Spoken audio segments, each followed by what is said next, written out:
August నెల 30వ తేదీ పునీత ఫెలిక్స్ మరియు పునీత అడాక్టస్ గారి పండుగ.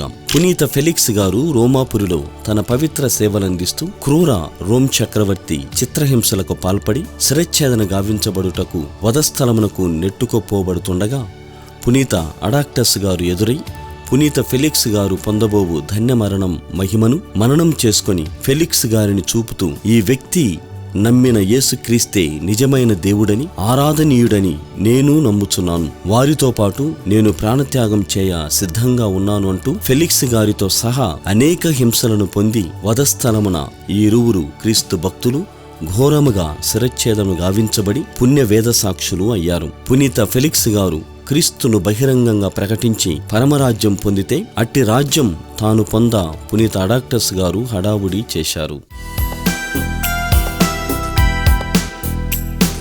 పునీత ఫెలిక్సు అడాక్టసు గారా మా కొరకు